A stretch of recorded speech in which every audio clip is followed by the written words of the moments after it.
I'm one of the strongest men to ever walk the earth.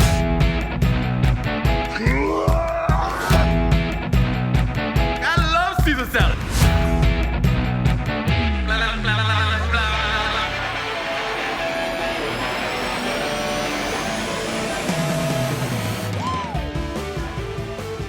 Dude, it's good to see you, Husky boy. Nice to see you. Husky boy, tell me about your weekend. Bro, I don't know if everyone noticed last week by the fact that I did a whole podcast with my shirt off, huffing and puffing, but I was a little jacked up. I'll be honest, I was nervous. I was so nervous, man. Write that down, boys. Write that down. Even big boys get nervous. Write that down, motherfuckers. This big boy was nervous. Oh, man. Say it. Write it down.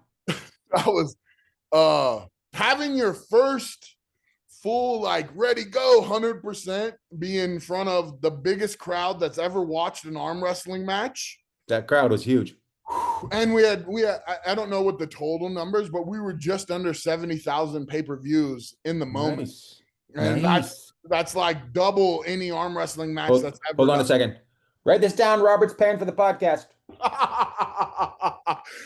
Bro, the whole day, the day of, I'm pacing in my room. I didn't eat a single thing all day. I threw up twice backstage before the match.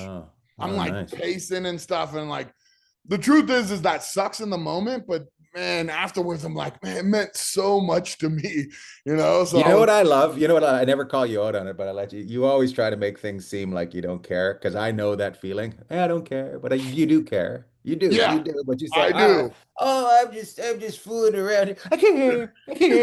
Write it down, boys. Well, you want to convince yourself too, because you don't want to let that take over. The guys that let that take over, they go out under the lights and they're like, whoa, you know. Yeah. But even though I was so insanely jacked up and like out of my mind, I'm still trying to, like, you know, woosah, just be here in the moment.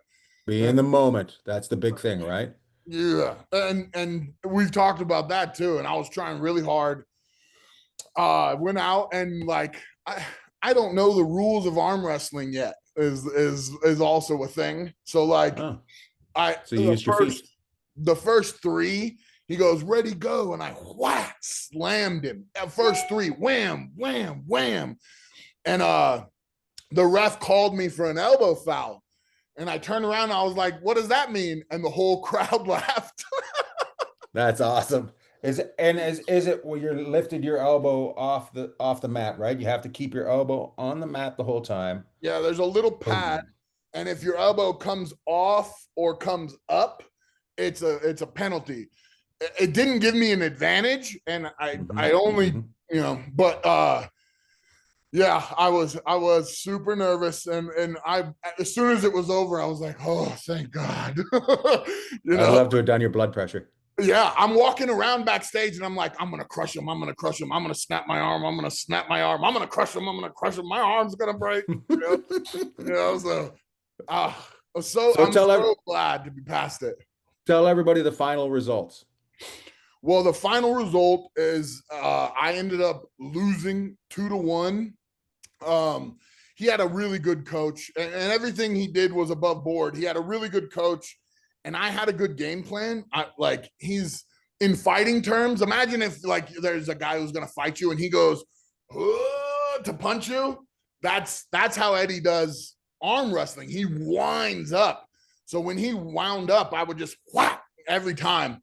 And his coach, this is the tricky shit. It pissed me off so much. I'm crushing him. And we go out there and he starts. So at the beginning, you want to be tight, because if you're loose, it's like, you know. So I'm tight. And instead of pushing against my hand, he starts pulling it and telling the referee I'm cheating and taking center. He's like, he's taking center. And I was like, I back up and I was like, what the fuck are you talking? I like took a step back. I had no idea what to do. And that's just an old dirty trick that guys do. If you can load up quicker than them, they do that. And as soon as I got backstage, all these guys surrounded me. They're like, "You had him. All you had to do was this." And I was like, "All right, all right." So does this mean we're gonna get another bout?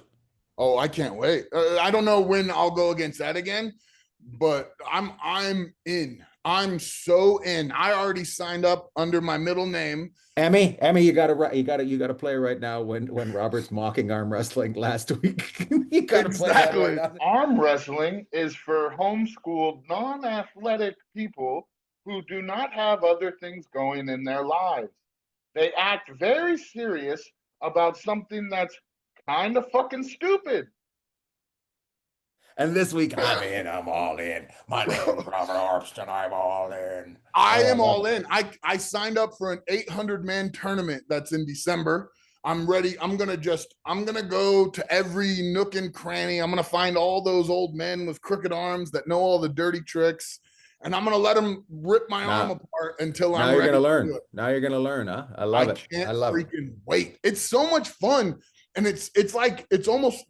There's something else we got to talk about. It's almost combative because it's one-on-one, you know, and it's very, it's like insanely like intimate and like it's almost like being in a fight, but it's not, which brings me to something that kind of bothers me about it. Remember how we talked before about how comedians will call it playing versus like performing?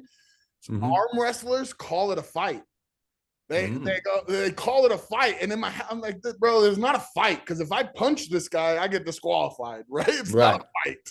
So now, do you think it's a fight? No, it's not a fight. It's not. Still wrestle. It's jujitsu with your arm. You know, it's like it's crazy. The difference in having your hand here versus here, insane. And there's a lot to learn. I just want to go out and train it, man. I had so much fun, and I've got potential. Like, I'll talk about it on here. I don't talk about this stuff other places because I didn't show any of my training. If you're a fan enough that you're here with us, I'll tell you, I'm going to be the greatest arm wrestler that ever fucking was. I promise. Write it down. Write it down right now. I will be the greatest arm wrestler that ever was. And I cannot wait to get better.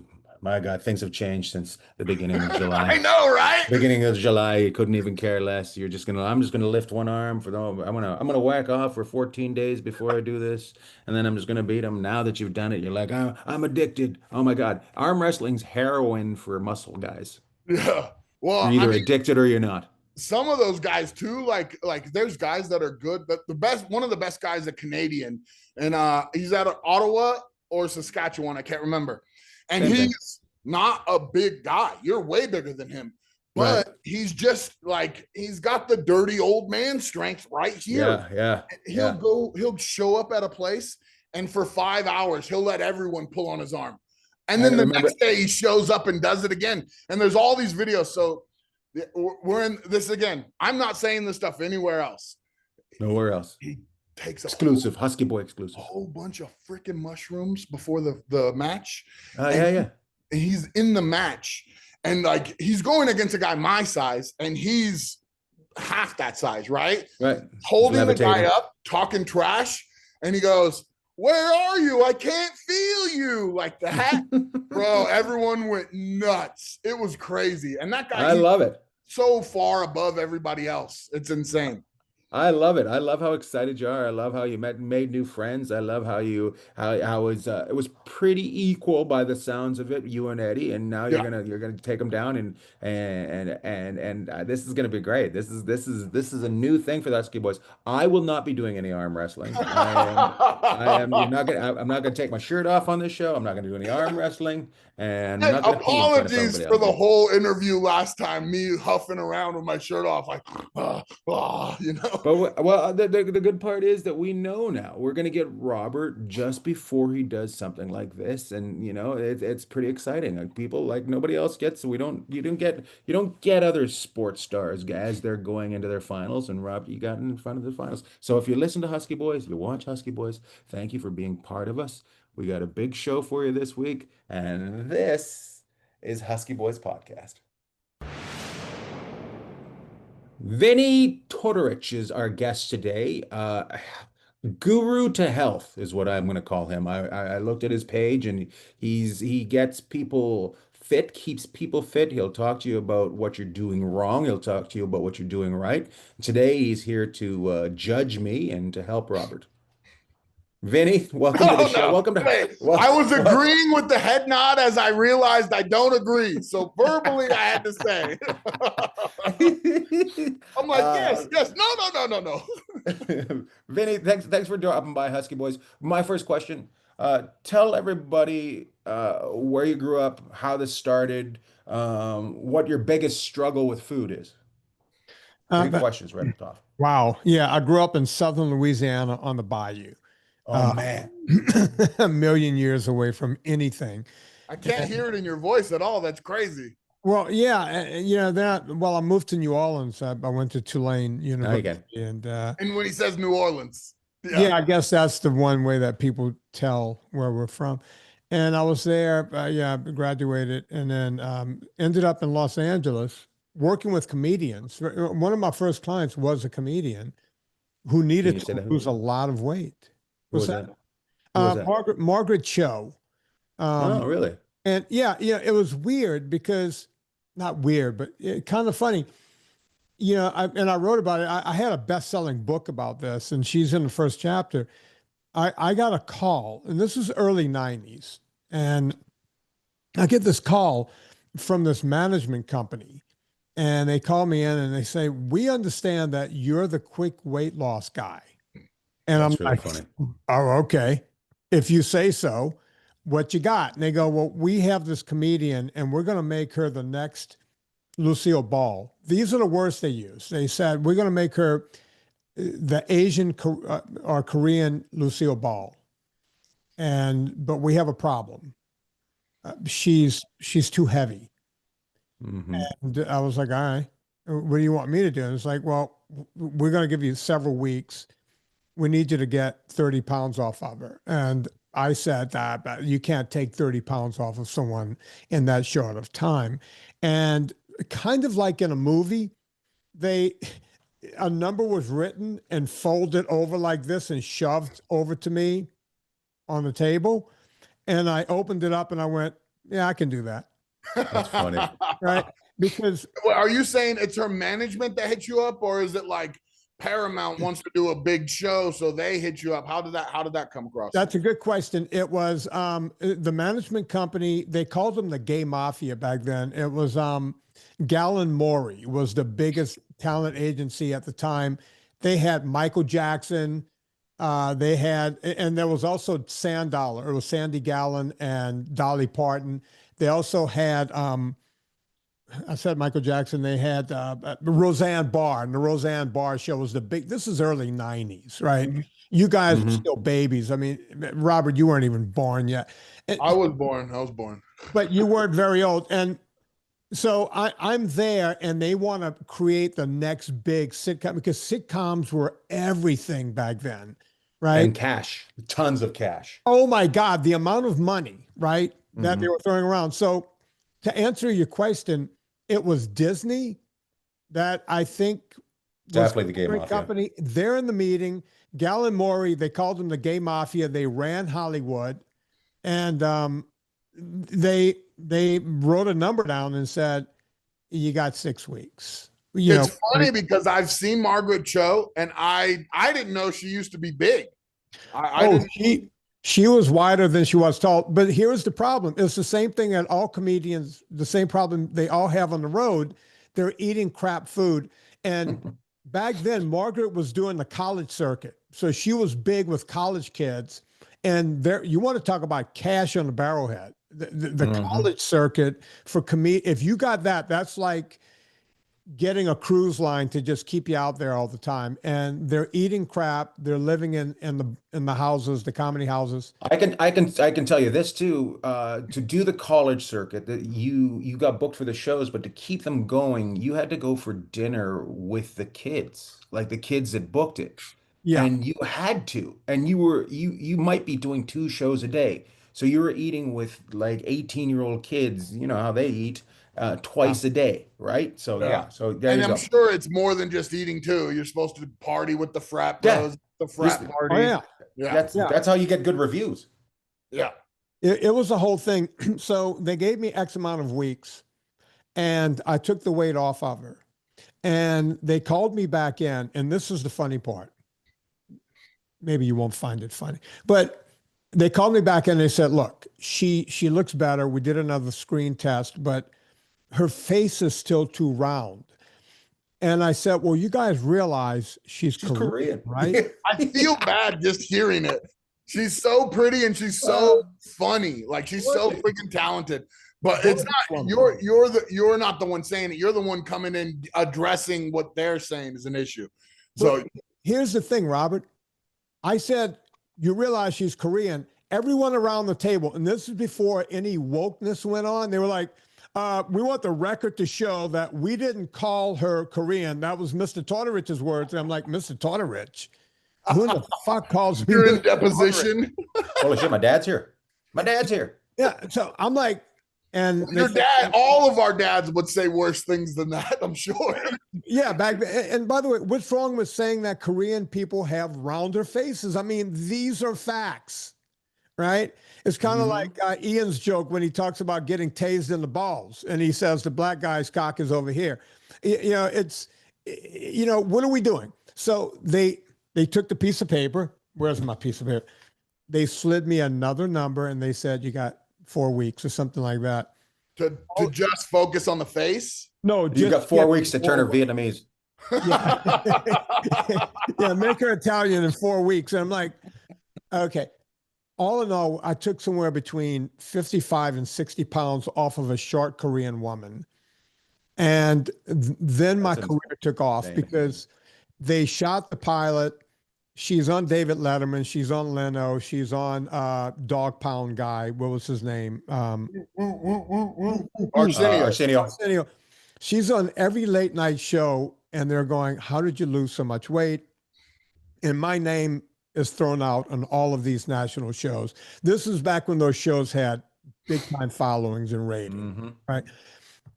Every agent in Hollywood had me on the phone after that. Like my career was made off of Margaret Cho.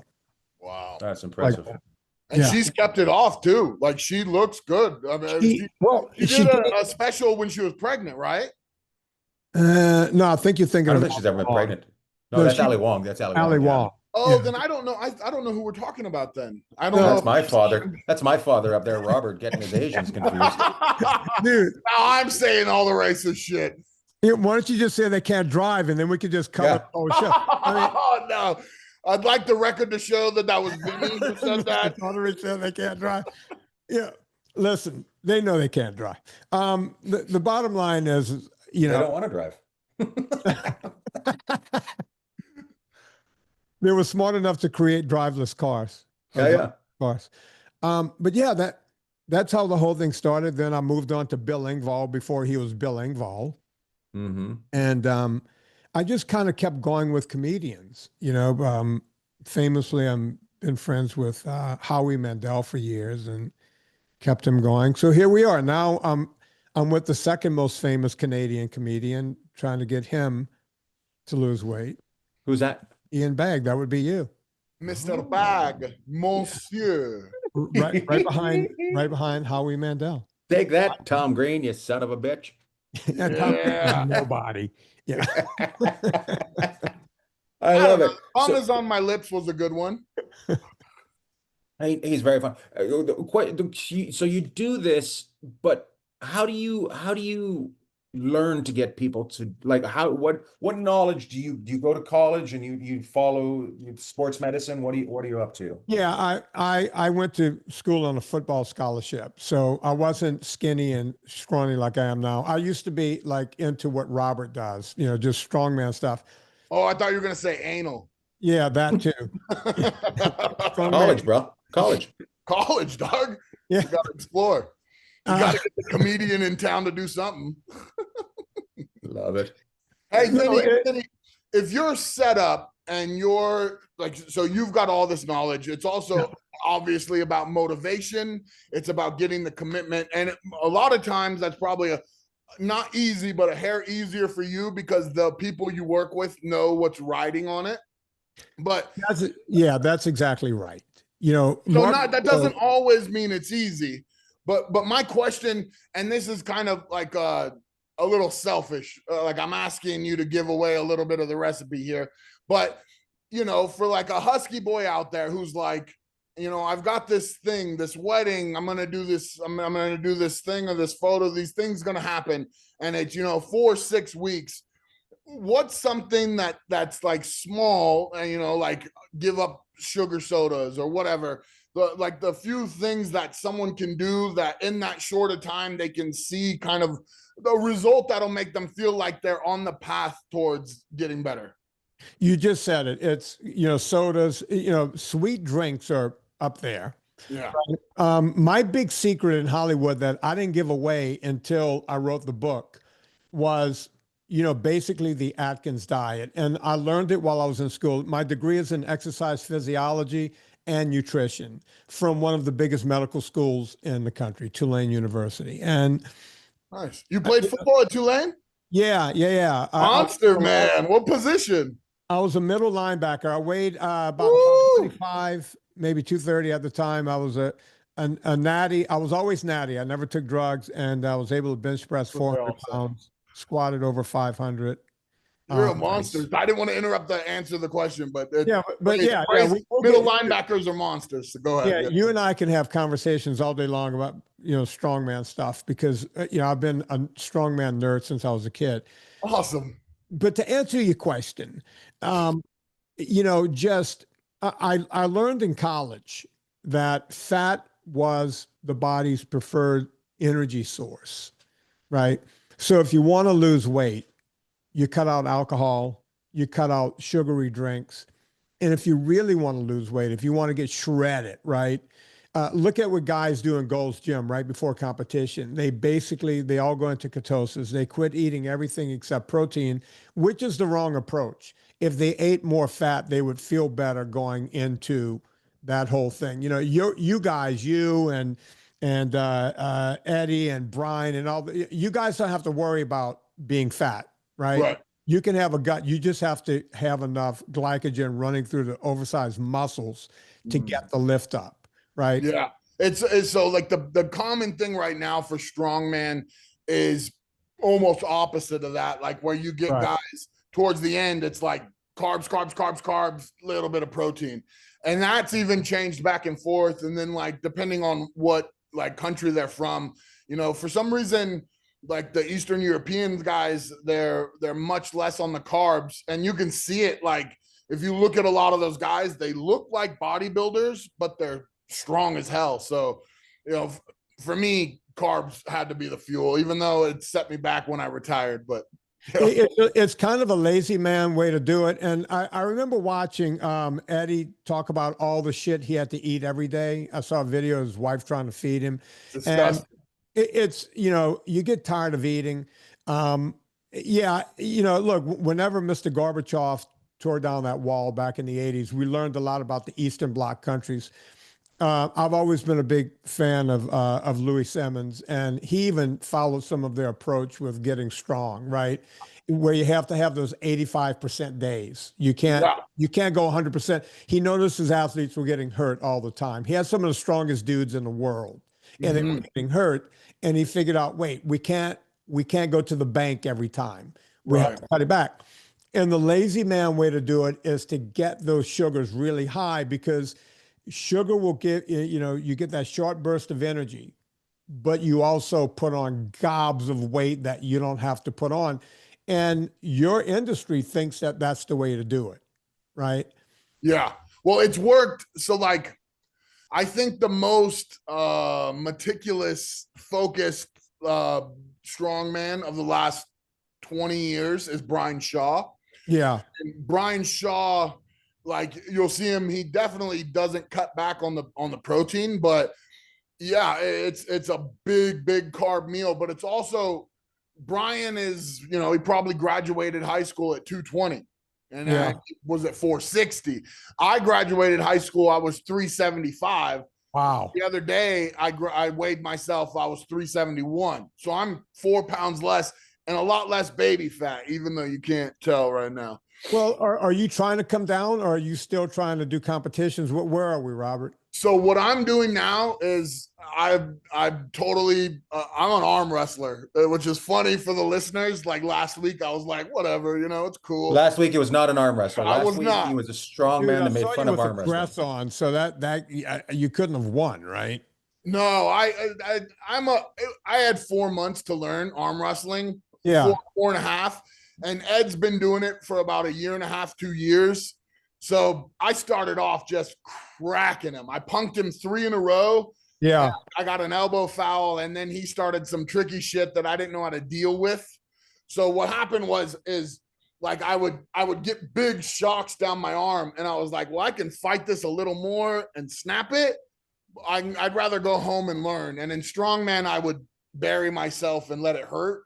And this, I was like, I'll go home and I'll learn. And I'm feeling really good about it, even though I didn't get the W. I know I'm stronger and better. I just got to get the tricks. Well, dude, I don't know if you know this, but I learned this technique. When it comes to arm wrestling, you got to do this. Sylvester taught us that. Yeah, buddy. Yeah, buddy. Where Sylvester's involved, there's no weight class. He was wrestling in that movie over the top, a guy your size. I know. He trains at Gold's Gym, Venice. He's an older guy. He lives in a van. He's lived in a van for like 40 years right there. He still looks the same. He's just older. Yeah. God, I love those guys. The question is, Robert, do you want to lose or do you want to gain, or what do you want to do? That was the real question. We've never had this question on the podcast before, and Robert's trying to avoid it. So let's. No, I wanted to answer. I just get lost. I get lost. Nice try. I'd like to come down. The skinniest I've been as an adult, I was 330 and I was jacked. You couldn't pay me to wear a shirt because I had abs, and I was a fat kid growing up. So I would like very much to come down. I don't know if I need to be that lean, because I don't like how you feel when you feel like you're always about to get sick and all that. But I would very much like to come down at least another 20 pounds and see how that feels, and then cruise down more and more. And right now my food is totally different. So like I'll not eat as long as possible. Like today I haven't eaten yet. I flew in from Denver. It's 4:30 my time, and I'm gonna eat one meal when my son's doing football practice in an hour. He's fasting. And so, but the reason I'm still as big as I am now is because for the last month I've had a hard time cutting off at 10 p.m. I work at night and I do a lot of write-ups. I train and stuff as well. And at like 11:30, I just find myself in the pantry sucking down everything. And I need to take control of that. But that's kind of my plan for now. And I do want to hear what you think about that as far as like intermittent fasting into, like what would you have for the one meal, or would you not intermittent fast? I would not have you intermittent fast. I would not have you do OMAD. All of it. It's all, bro science, diet trickery. And yeah, we can sit here and talk about autophagy all day long. And I don't even know what that means. So yeah, you know what? It's all bro science. So okay. If you were under my little secret, Robert loves bro science. I do. Oh, I know. They all live on bro science, and and he fights with me. He fights with me all the time. And then you can't tell him anything because he's so fucking strong that he's I know. Yeah. But he just holds me. He holds me like this. He holds me like this and tells me I'm wrong. It's just terrifying. So I want to hear, what would you suggest? Finish that. It's important to me. Yeah. Okay. First off, I would have you cut out as many carbohydrates as you can, both complex and simple, meaning all the sugars and all the grain shit. The problem you're going to have, and I'll tell you this up front, is you're going to feel weak for a while, and you're going to go, this shit doesn't work. You're going to feel like the bodybuilders right before competition. But if you start prioritizing fat and protein, right? Go high protein, your body's going to pull from that protein through gluconeogenesis and cause some of that sugar, some of that protein to go into sugar, and you'll be fine and the fat is going to give you the energy you need, right? You Yeah. can lose some of that strength at first. I'm telling you, it's going to be 30 days. I've done that before. That's what I did when I got down to 330 and jacked. And the only issue I had was like the adjustment. I'll do like meet and greets. Like I did a meet and greet this weekend where it's like I talked to 1,000 people and shit. And I was just in no headspace to conversate. And I think maybe at those points when you feel like you're going to freak out, allow some carbs to just, instead of like completely cut it off, kind of space it out and break it off rather than cut it off. Yeah, you could do it that way, but the lower you go carbs, the better you're going to be. Now, here's the thing. I wouldn't do it in one meal a day. I wouldn't worry about eating within a window. I would tell you to wake and bake. Wake up in the morning, get some eggs. I don't mean that kind of bake, but you know what I mean. Just my bad. Get up in the morning and get some eggs. Fucking bros. Yeah. Yeah. Bacon, eggs. So you say first thing in the morning, eat. Yeah. First in the morning, eat, Robert. Yeah. Okay. Eat right away. I'm gonna do it. I'm gonna cut.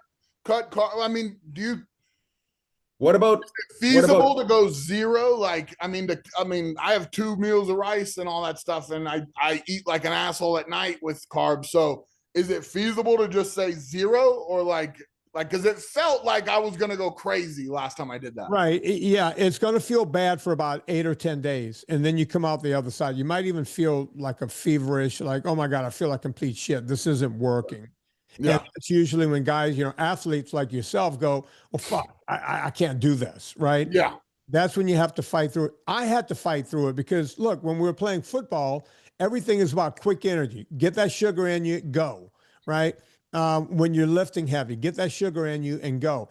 And when I had to change over and said, because I wanted to be ripped, right? I'm a 63-year-old ripped dude, right? You don't do that without sacrificing for a while. Yeah. Right. But then your body comes out the other side. For sure. But it takes a while, man. Look, Brian and those guys, they're going to laugh at you. You go over to the gym and he's going to be lifting this thing with one hand. Look at me. I'm lifting everything. You're not going to have the strength for a while. You just have to deal with I don't need the strength right now because like I'm not doing that. What's funny is I ordered soup this weekend and Brian did get mad at me. It was hilarious. But I 8 to 10 days when you see the light at the end of the tunnel, at least for me, my dad always used to say, you could stand on your head for that long. And I kind of feel that way. Like, if it sucks, but I know what's like, this is where we got to get, I can get there. Yeah, it's going to look, and I'm willing to help you for free. I can get you my number off the air and you could just text me and go, should I be doing this? Should I be doing that? I could get you there. No problem. I don't appreciate that, big dog. Listen, I look, a lot of linemen, when they leave the NFL, the first thing, the ones that have the longevity are the ones who lose the weight. Yeah. The ones because look at those sumo wrestlers over in Japan. Those fucking guys die young. Yeah. Yeah. They're sitting there eating rice on top of rice. They don't make it, man. They just don't make it. And, we don't want to see you're young. We want to see you get to 60, 70, 80 healthy. Right. Yeah. And I got kids, so I want most of us. There's a couple guys out there. Hope he dies tomorrow, but other than that, what do you make of this guy? So there's a thing now that they call the sugar diet, and it's also been compared to what Rich Piana. I don't know who knows who Rich Piana is. Rich Piana has been dead for a while, right? Yes, sir. Yeah, so that's what I thought. But go on. I can tell what you're going to say by just that. But don't follow that diet. A lot of the bodybuilders, aesthetic type lifters, have been saying that they, for a short period of time, I don't know if it's 2-3 weeks, they'll do, and Ian, you'll love this diet. They do fucking candy. They do nothing all day. They eat candy before workout and all that stuff. How come I love that diet? It's number one, it's reckless and it's wrong. The snake diet guy came out with it. Smelly decided to follow it. As I tell everyone, look, I love Mark Smelly Bell. I don't really know the guy. I met him He's a good friend of mine too. He's not a friend. I met him once at Dr. Drew's house. I just name dropped 2 people. the bottom line is he's a nice guy. His brother's been on my podcast. I don't hate these guys, but to their, you can go watch their documentary. They're drug abusers. You got to listen to a drug abuser when it comes to what you should do for your health. Mark just followed the snake diet guy right down this rabbit hole of eat sugar on top of sugar on top of sugar. The reason we have a national crisis right now is because of all of the processed foods and sugars we're eating. And Mark has a big platform, and I wish he would talk to me because I would try to talk him out of doing that. What do you think about his results though? Because I'm not challenging you. I'm very coachable. I've always been coached. So I want you to know, I'm not saying I'm not listening, coach. What I'm asking is, coach, we see this guy and Mark did get more shredded on that sugar diet. He's also on heroin. Well, no, it's worse than that. So if you take a 12-year-old kid, you could give them a ton of sugar. Why? Because they have a lot of testosterone running through their veins. Whenever you take drugs, the way, testosterone and all of the stuff Mark is taking, of course you could get away. He's doing it with drugs. It's not because of the diet. The drugs allow him to eat this crappy weight and still do what he's doing. Okay. And that's got to be the same for Rich Piana then. Yeah. And like did you see Rich right before he died? The guy was purple. I knew Rich very well. Yeah. Yeah. It was, you look at Rich and go, my God, he was impressive, but he was purple, right? He wasn't healthy. And if you look, I think it was 3 or 4 years ago, was it 29 bodybuilders died in 1 year? Yeah. Right before competition. The thing is that's when insulin became big.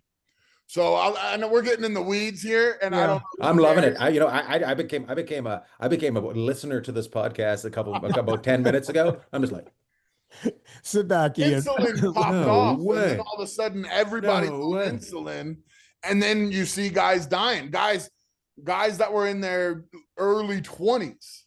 Yeah, bro, science. all of the 29 were younger than 30 years old, and all dead. And look, it was cute back in the day when they took Dianabol and this kind of thing, and Winstrol. That was cute. That was Schwarzenegger. That was Franco Columbo and all those guys. The golden era guys. That was cute. The stuff these guys are taking today, and by the way, now they're into these peptides that we don't know what they do to your endocrine system. These guys are flirting with disaster every which way you can look. I've been looking at that. I've never taken peptides, but doing arm wrestling, all the guys take BPC 157. 157, yeah, and it's supposed to, fix everything. And again, make your dick bigger. Yeah, it was cute back in the day. We would put horse liniment on our arms. I did that. That's how I started. Yeah. DMSO and horse liniment. DMSO, yeah. You put it on and good luck getting laid after. It pours out of your soul. Yeah, it comes out of your mouth like in 30 seconds. It burns, Ian. It burns everything, and then you can smell it coming out of your body. It's so gross. It's so gross. It's the worst. A conversation with a dead body. Yeah, exactly. It's horrible. That's cute compared to what these guys are doing now, and it is not good. Do you know anything about BPC 157? I know some guys that have taken it, and they'll tell you it works, so it must work. I know a woman who took. There's one peptide that you take, and it'll make you instantly horny. I know it sounds like the old Spanish fly, but it's called Bill Cosby. they call it that makes you sleepy. No, literally, there's one you can inject. You inject it right into your skin, and if you've lost drive when you get. I was born with it, whatever that is, so I don't need it. So look, these peptides are doing something. People are losing weight on them. They're doing. Look, GLP-1, that's a peptide. Everyone's on that and Ozempic and all the semaglutides and everything else.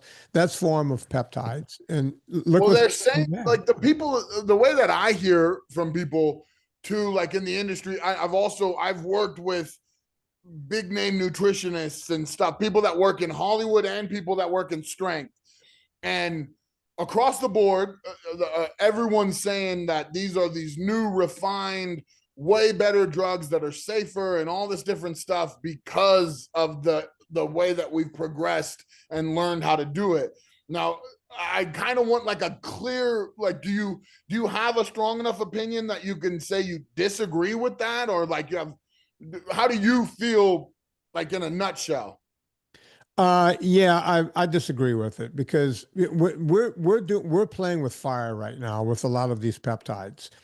We're playing with fire with a lot of these drugs. These people are taking, you see these women now, these female bodybuilders that look better than, you take some of these women and put them up against Schwarzenegger and some of the golden age guys, and these women are more jacked. And that's women. How in the hell are they doing that? They're taking stuff. HGH.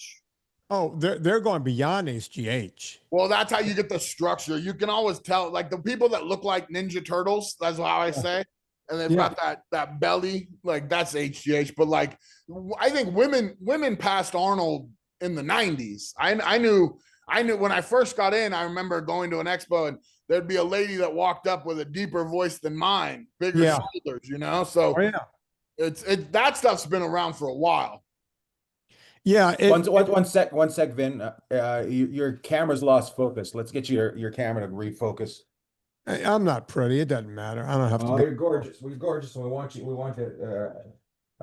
Emmy's asked us to get you back into focus, so I don't know. All right. There you go. Perfect. There he goes. Yeah. There he goes. All right.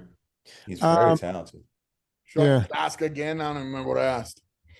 We were talking about some of these drugs and some of the stuff. I mean, right. So 1990s women being surpassing guys in the. I'm going to keep taking notes on these things you guys keep talking about and skipping over. Yeah, Robert's supposed to eat first thing in the morning, but when does he stop in the PM? That was the question. Does that matter? Yeah. Well, so here's the deal. If you eat in the morning and you stoke, you get your metabolism going, right? Mm-hmm. And you try, just start slowly cutting out all the carbs, all the rice and everything else. Slowly. Don't just dump them all. I would tell you to dump them, but you're going to just, try to take a week to just knock them out. So just give yourself over the week, incrementally pull it down. Yeah, just keep pulling it out until you have none. And then start prioritizing more protein and fat, mainly animal proteins, red meat, chicken, fish, anything you want to eat. Labia is good. Eat all the pussy you want. Hey, where'd all the pussy? Yeah, I went to the fridge and all the pussy's gone. Yeah, wait. Sorry, baby. My doc said I gotta do it. It's gone now. Yeah, no, just and with the protein, start prioritizing more fat, right? Yeah. If you keep a jar of coconut oil on your counter, right? Just start prioritizing more fat. You'll actually get some energy from medium chain triglycerides if you take coconut oil. I would tell you not to take an MCT oil because that's a little too refined and you'll shit yourself. And nobody wants to see a 400-pound dude shit himself. I mean, I bet you there's somebody out there that wants that. That's freaks. Check my DMs. Robert, would you be able to come over and take this pill for me? I used to get people to ask me all the time to squeeze them or defecate on them. It was very regular. Oh my God. Are you serious? Dude, it was a big thing, especially when I was younger. And like, I had a guy one time, he was like, I'll fly you out to Florida. I'll give you $150K. I just want you to squeeze me and maybe crack a couple ribs, and then squeeze my head in your thighs. And in my head, I was poor. I was poor. And I was like, I'll do that for $150K. But I knew as soon as I get there, I was going to end up being freaking Bill Cosby and wake up in a ditch somewhere sore. Dude, I used to train some playmates for Playboy. And they would always get to go to see the Sultan of Brunei. And they would offer them like 100,000 up front and the whole thing. And say, what do you think's going to happen? Oh, they just want us to hang around the party. Really? None of these girls came back normal, right? Yeah. They all got screwed up. And I had do you guys remember, do you know who Rhonda Shear is? Yeah. hear the name It Ronda? sounds really familiar. Well, she had a TV show. Yeah, Up All Night. Up All Night with Ronda Yeah, she used to bring me on because they were run out of shit to do. So I was right down the street, and Rhonda would, can you come in? We're running out of stuff. And I would go do Up All Night. So anyway, Rhonda and I were good friends. She's from New Orleans. She's a little older than me, maybe 8 years older than me. But Rhonda's made gazillions of dollars, right, on QVC and all this kind of stuff. But back in the day, Rhonda's always been resourceful. Guys would want, she would sell Rhonda Shear underwear, right? Like her underwear used. Well, that's what the Rhonda agents Shear. want. They wanted, these guys would write to her and say, "Hey, we want Rhonda Shear, used underwear." She would just give them to her sister and say, "Hey, wear these around for this," and then stick them in the mail. That's so Oh funny. man, yeah, they have those kind of freaks. That I can't. That's still super common. I get offers to buy my socks and stuff. I think I've sold socks because I don't.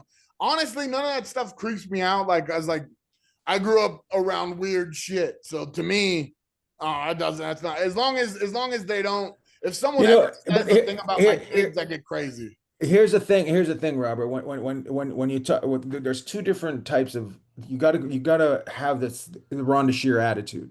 If you're going to Brunei, you gotta realize what's going on, right? Yeah. And these girls don't, right? They're whatever makes them blank it out, whatever. You got if you go fine, but you got to be tough as nails to be able to do it. So yeah. Well, I mean, I never.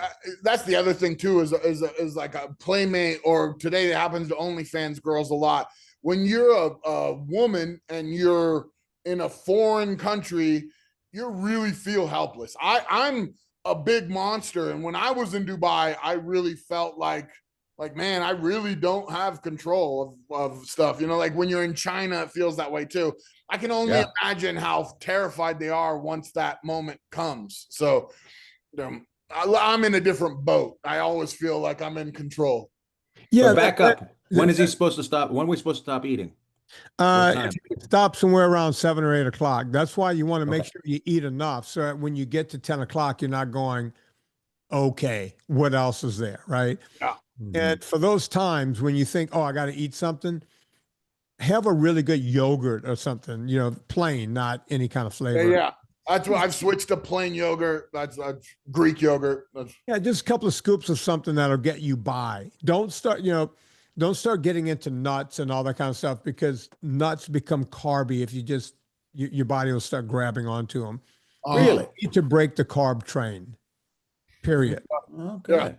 Yeah. I know a lot of guys have done that, and they everyone who sticks to it feels great, and I think the pushing through is gonna suck, but there's this weird part of me that enjoys fucking being terrible, like that part. It's like being in the gym and going past what you should do and all that. Like there's something masochistic about it, but it's in there. So as long as I know where the day, like if I'm in my head, I'm like 8 to 10 days, I'm gonna feel better. Then I can kind of enjoy how much it sucks. Yeah, it's a type A personality, and it's something you're gonna have to control your whole life, right? I mean, I'm gonna break in and just be honest. okay. I'm on my third week of it's called anal glanding. Yeah, it's where they massage the prostate. It's called Zepbound. I'm on Zepbound, which is a trizepatide. And the reason I am on this is because I've struggled for years and had things happen in the last year that I just lost complete control, right? The thing that I've noticed about it in 3 weeks is it's actually telling me when I'm full, whereas I couldn't before find a full. And so far in 3 weeks, that's what I've noticed. So how do you feel right now? How do I feel? Yeah. I feel good. I don't feel any side effects, knock on wood. It's slowed down. It's slowed down. I don't go to the bathroom as much, right? So I drink more water. I've been able to take it and get I use an app called Lose It, Right. and I track everything that I'm eating, right? So it's able to keep me on that in 3 weeks, where I was it like before it was a couple days here, a couple days there. This is a So weird question, but when you say you don't go to the bathroom as much, you mean number one and number two or both? It's number. well, number one, I pee more and I pee stronger. Like it's really bizarre. Like it's taken me back 15 years with my stream. Like That's I'm being serious. crazy. So and I was like, oh, like because I am actually vlogging it myself. I'm like recording You're every couple recording days. yourself take a piss? Oh yeah, it's I just like look, watch this. Look at But this, like guys. I just wanted to, like somebody else is going to do this, and I wanted them to know what I went through mentally and Yeah. maybe physically. So I record what I do, and yeah, I'm taking the deuce once a day now, maybe twice a day at the most, and definitely eating way less. And I still and drink. My big thing is it's made me thirsty, and I'm drinking a ton of water.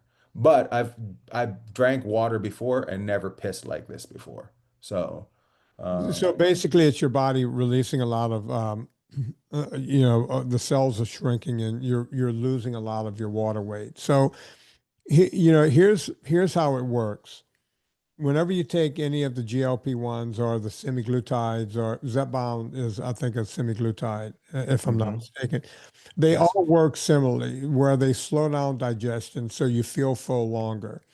And that's the way they work. So basically, you're working on a calorie in, calorie out situation right now, right? And obviously you'll lose weight. You see people all the time losing weight on these type of protocols, right? So that's where you are. So it'll work as long as you take the drug, but if you don't learn how to eat in the process, right. then you're going to have a problem. Um, I I have a PDF over at vinnietortorich.com. And Emmy might have it, because I used to give it to everyone on the Adam Carolla shows. So Emmy might have, if he doesn't, I'll send you a copy of it. Don't go to my website because it's $10 if you go to my website. I'll just send it to you for free. Well, Um, I like that. yeah. So what we want you to do is while you're on the semaglutide, we want you to start eating a certain way. And if you start eating a certain way, you'll be able to accomplish what you're accomplishing right now with a drug that has side Hmm. effects. You'll be able to do it without a drug, right? Okay. I never In try to time, is that what you're poo-poo. saying? In the process, it's like a process of getting your body to do the things the drug's doing, and then coming off of it. Is what you're saying? Well, no. Well, the drug is doing what he wants it to do right now. He's eating less. The day he stops taking the drug, he'll put the weight back on. But if I can teach him to eat different, Unless, right? Unless I learn how to eat eat right. correct. And here's the deal. I'm going to give you an example that everyone can follow, right? If you eat, Ian, a bag of, let's say you're watching football, right? Oh, wait, you're Canadian. You're watching hockey and CFL. CFL. So you have a WNBA, pretty much. yeah, pretty much without the dildos. Um, That you know of. So you're watching a game and you have the family bag of Doritos. Now you bought the family bag because you're prudent, right? It's cheaper to buy the family bag. And Right. put some in a bowl and you sit down and you watch, and then the bowl is empty. So during the commercial, you go and you fill up the bowl again. By Right. the time the game is over with, you've ripped the bag down the side and you're licking the inside out and you're trying to figure out what else you're going to eat. Do you have a camera in my house? What's going on? So Me too. That's me too. the reason that happens is when you start eating carbohydrates, your body starts releasing hormones. One hormone it releases is cortisol. And cortisol is the one that makes you feel, like, your shoes aren't fitting and your belt gets tight and the whole thing. It causes instant inflammation. You also release a hormone called insulin, and the insulin is trying to cover all that extra carbohydrate, right? And your body has to keep releasing insulin until you become insulin resistant. But here's the worst part. The other two hormones it releases is ghrelin and leptin. Ghrelin is the hormone that's supposed to make you feel hunger pangs, right? You feel cavernous and hungry. And when your body keeps releasing ghrelin, the switch goes in the wrong direction, right? You become resistant to it. And Now you just feel hungry all the time. right. And leptin is the one supposed to make you feel full. And when you have too much of that being released, you never feel full. That's why after you eat the bag of chips, now you're looking for ice cream or nuts or whatever else is in your house. You'll start eating peanut butter out of the jar. You think you're out of control because your hormones are controlling that. So here's an example. If you and I went out to a steakhouse, right? And we got you like a 1 pound ribeye, 16-ounce ribeye. When you took the last bite of that ribeye, if they brought you another ribeye, you would say, hey, pack it up. I need to bring it home. You feel full. So with the ribeye, you feel full. That's 16 ounces. The bag of chips happens to be 17 ounces. I just said family bag of Doritos. One of them, you eat 17 ounces of grains and you feel empty and cavernous. The other one, you feel full because you ate protein and fat. Right. So your hormones predicted what's going to happen.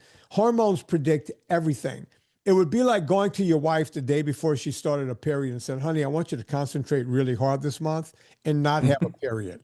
I try that every month. I try every month. And it never works, right? Because periods are dictated by hormones. You can't stop it. It's coming, right? It's going to happen. If you can control your hormones through food, you won't feel like you're out of control eating.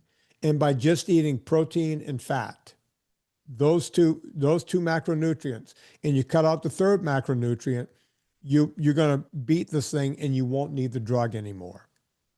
Interesting. Okay, so I continue on. So I've started. Yeah, I'm basically vegetables and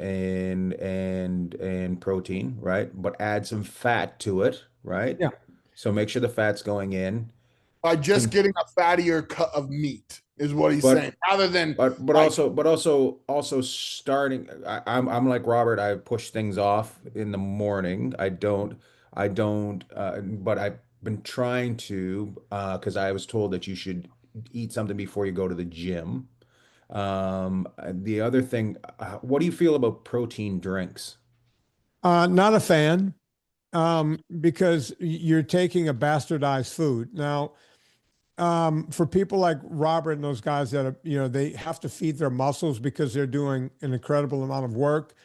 If they took casein or whey protein, and not even the isolate, just take the standard, that will juice them up just enough. But just putting protein in a blender and drinking it, getting so much protein in one shot that you're going to cause some gluconeogenesis. You're going to feel hungry afterwards.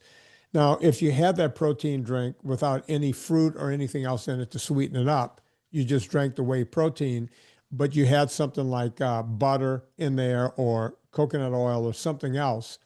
Now you have protein and fat and you won't feel hungry. But the protein by itself like that, you're going to feel hungry.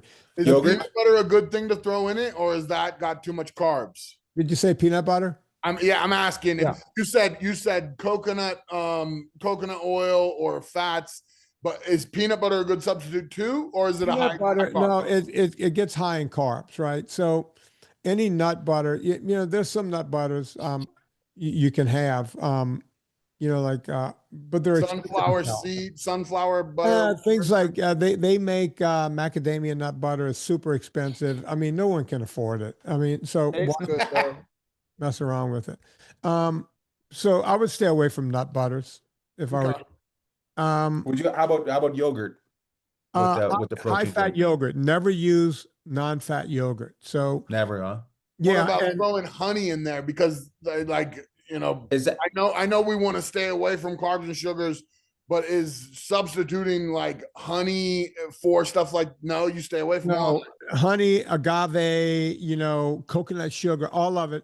Your liver doesn't go, oh wait, Robert just gave me honey. your liver is a meritocracy. It sees honey, you're going to start getting hungry again right away. It's Okay. sugar, you know. And the reason behind you want the full fat to get the fat, or is the non-fat, is that too much processed food? Well, the non-fat, when you talk about yogurt, right? Yeah. You're taking out the one thing that will keep your body sated. It will keep your brain sated, right? When you take the fat out, now you just have the protein, and you won't feel the satiety that you would feel if you have the fat. Fat causes satiety, and by not Which having means that, satiation. yeah, Ian, yeah, which means you're full. yeah, yeah, and it's the same feeling you're going to get from the semaglutides. Okay.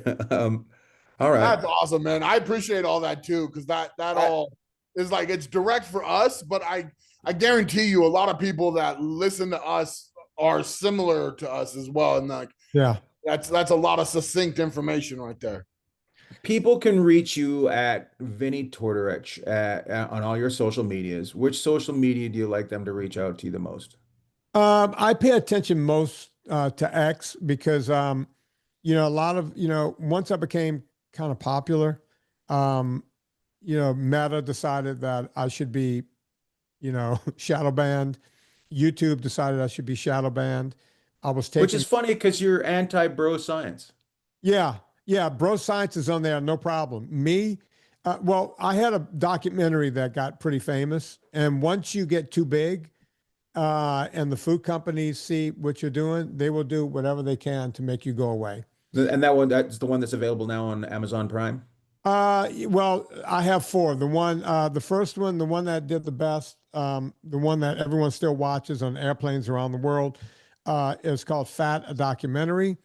It's the only documentary with a sequel. So I'm kind of like Stallone. I did a sequel.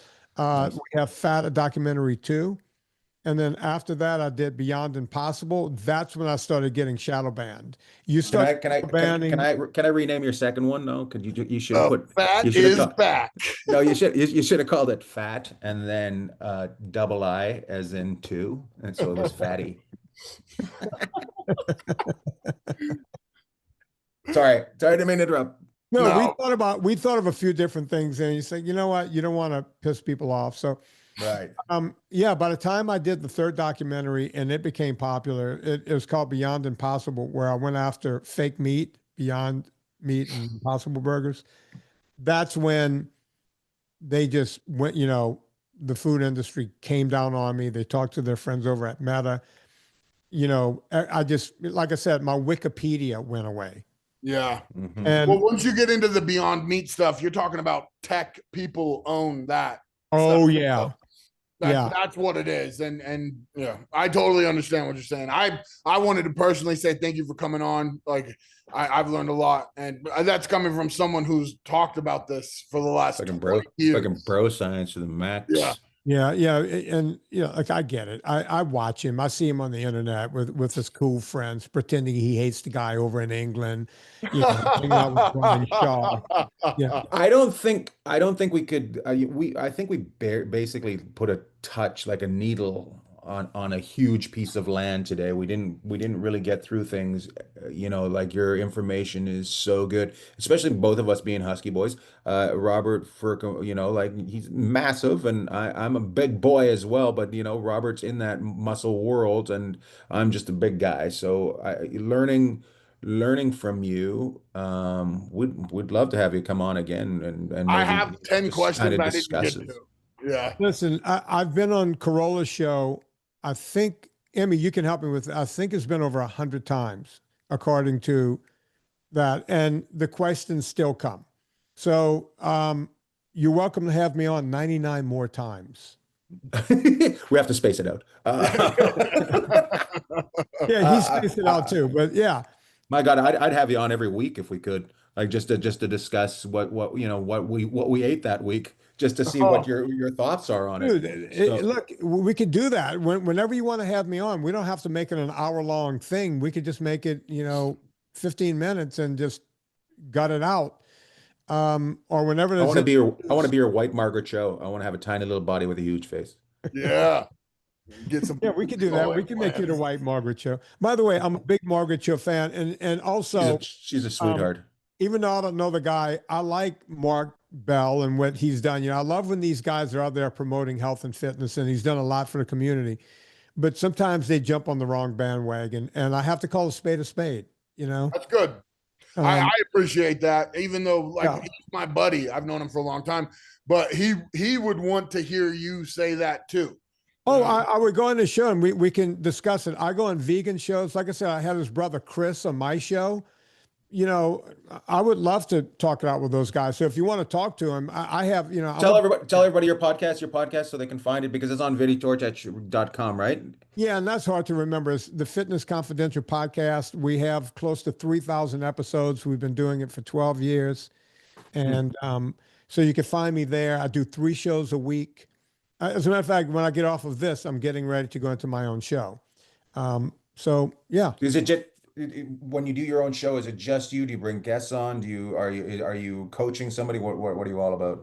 The show? Monday show, we call the Monday show the original show with Anna Vocino. She's a voiceover specialist in Hollywood, probably the #1 voice in Hollywood. She's been with me from day one. On the Wednesday show, I bring in a guy named Chris Schaffer. And on the Friday show, we call it the Luminary Show, which is where you learn the most. I've brought in some of the top doctors from around the world. Everyone from Robert Lustig to Tim Noakes, you name it. They've all been on the show. Dr. Nina Teicholz, everyone. And these are all people that RFKJ is now talking to, right? So all of these people that are now in the government, they've all started on this. Let's not open this can of worms, because I've got 20 questions about that specifically. Yeah. So, I want to talk to you again, and I want to get into that stuff.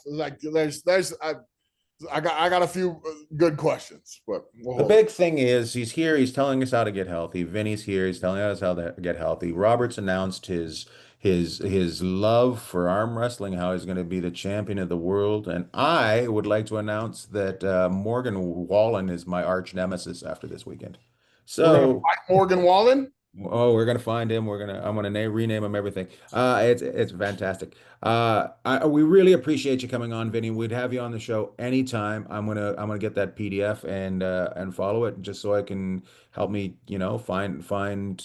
I travel for a living. I'm 54 years old, and I want to be comfortable when I travel. And I'm kind of like everybody else. I like living. I really enjoy, and I would like to be as I am now for as long as I am, as long as possible. So any help I can get, I'd love that.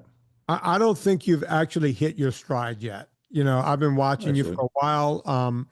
You're getting bigger and bigger. I love your specials. I love when it comes to crowd work, you're tops. I mean, you know what you're doing. Oh, thanks, man. And look, I've sat backstage watching Howie Mandel do crowd work. I mean, you're up there. I mean, you're doing it.